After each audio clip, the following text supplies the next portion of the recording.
नमस्कार दोस्तों। वो कहते हैं ना कि रस्सी जल जाए पर ऐठन ना छूटे।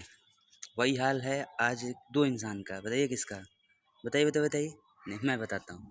आज वही हाल है दो इंसान का, मगहिया जवान। समर नाम है उसका, एक का गौतम नाम है।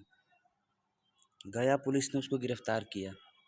उन सब के बाद उन सबों का बयान आता है क्या कि गंदा गाओगे तो हम छोड़ेंगे नहीं, जहाँ रहेंगे वहाँ से।